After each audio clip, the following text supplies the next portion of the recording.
Pour le chercheur sincère et ardent suivant avec joie le sentier de la conscience christique ou voie christique, qui le conduit à méditer et pénétrer dans les secteurs émotionnels et magnétiques du cerveau, vient le moment de l'illumination. Elle s'établira dans les parties les plus hautes du cerveau, sous le crâne. De nouvelles cellules intégreront cette nouvelle conscience.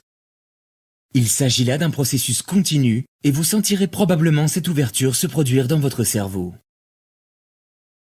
Vous fonctionnez maintenant de plus en plus à partir du cerveau supraconscient. Celui-ci établit une connexion de plus en plus étroite avec la conscience de vipère-mère, jusqu'au jour où, ne supportant plus que les pensées et sentiments de l'ego dominent votre conscience au quotidien, vous basculez vers la mort du moi, qui est une reddition totale. Lorsque cela se produit, la conscience de vipère-mère remplit votre vision à l'exclusion de tout autre. Vous entrez dans les fréquences de conscience de ce que j'ai appelé, sur Terre, le royaume des cieux. Cette phase se caractérise par un changement progressif du genre de vie que vous aimiez auparavant. Votre pensée se purifie de plus en plus et vous réagissez de façon plus neutre aux situations, aux événements et aux gens.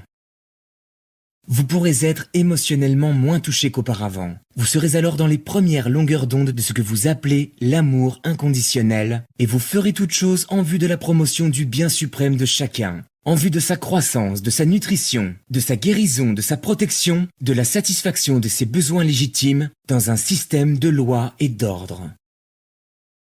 Vous aimerez plus profondément que jamais, mais il n'y aura plus ce sentiment humain qui cause souvent tant d'erreurs dans la communication et l'action. Quand vous aurez acquis la véritable connaissance intérieure, vous serez en mesure de transcender le bagage émotionnel. Vous serez en mesure de méditer, de puiser dans la vipère-mère et vous sentirez une nouvelle énergie pénétrer votre système, vous conférant un nouvel entrain. Vous rirez, serez plus espiègle, trouverez le bonheur dans de petites choses, vous aimerez le monde, vous sentirez rempli de gratitude à chaque petit bienfait reçu. Vous verrez les bienfaits se multiplier et se répandre chaque jour dans votre vie. Comment se comporte la personne qui a réussi à se libérer de l'ego? Finalement, une telle personne est totalement libérée de la peur. Elle a l'absolue conviction que partout où elle se rend, elle est protégée. Bien qu'elle puisse traverser des expériences potentiellement dangereuses, elle en sort indemne. Elle sait qu'elle n'a nul besoin d'épée ou d'arme à feu pour se protéger. Elle est protégée contre toute négativité où qu'elle se trouve. Elle ne craint aucune maladie, sachant bien que tout ce qui, dans son corps, a été créé pour le maintenir en bonne santé, est opérationnel et agit efficacement. Elle sait qu'elle ne manquera jamais des choses nécessaires à une vie heureuse et confortable. Elle loue et remercie continuellement la vipère-mère pour toutes choses déjà reçues et à venir. Elle sait qu'elle sera guidée pour être à la bonne place au bon moment. Elle sait aussi qu'elle peut demander tout ce dont elle a besoin et que la réponse viendra rapidement. Mais la demande émane de son centre spirituellement illuminé. Aussi ne cherche-t-elle jamais rien à des fins égoïstes, mais prie toujours pour obtenir des choses également bonnes pour son environnement, sa communauté, sa famille, ses amis. Elle a l'esprit ouvert, sachant que la vérité est infinie et que même si elle en sait déjà beaucoup, il y a toujours une dimension supérieure à explorer. C'est ce qui rend la vie, dans toute dimension, et même dans les royaumes célestes de la conscience, si exaltante et si riche en signification. Dans sa vie quotidienne, l'âme illuminée se réveille l'esprit vide de tout, sauf de louange et de reconnaissance. Finalement, elle est consciente des tâches qui l'attendent et rend grâce pour l'énergie et la volonté de les accomplir. Elle ne met à cet accomplissement aucune résistance intérieure ni répugnance. Il suit de cette attitude au quotidien que la personne ne gaspille plus ses énergies en résistance d'aucune sorte. S'il y a une raison particulière de s'opposer à quelques suggestions ou contraintes, elle le fait calmement et raisonnablement, non sous l'emprise de sentiments magnétiques et émotionnels d'irritation ou de rejet. Elle devient un observateur impartial, accomplissant la chose juste au bon moment.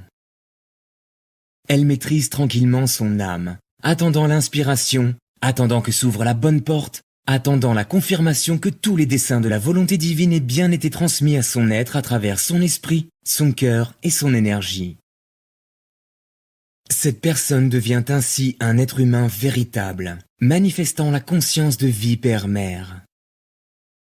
L'homme s'investit en outre dans certaines caractéristiques féminines d'amour universel, devenant la personnification de l'amour intelligent ou de l'intelligence aimante. La femme s'investit de certaines caractéristiques masculines de force et d'un sens prononcé de la direction. Si quelqu'un a besoin d'un enseignement, cet homme ou cette femme fait preuve d'intelligence aimante et l'instruit par ses paroles. S'il a besoin de guérison, il ou elle fera preuve d'amour intelligent et la personne sera guérie.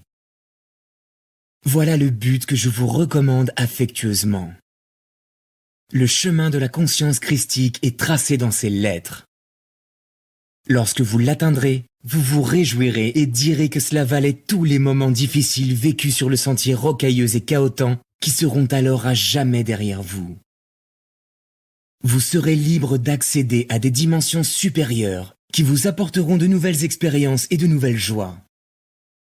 Vous deviendrez les fondateurs d'un nouvel ordre sur la Terre, qui sera lui-même l'avant-garde d'une nouvelle vague d'évolution spirituelle. Quand cette évolution spirituelle se diffusera à grande échelle, dans bien des années à venir, les gens apprendront finalement à vivre en paix. Ces choses arriveront à coup sûr, car les graines d'un tel avenir ont été semées dans ces lettres. Quiconque les accueille en sa conscience et conserve la foi, verra leur floraison de beauté, joie et harmonie et cueillera leurs fruits dans sa vie quotidienne. Croyez, car moi, le Christ, j'ai parlé.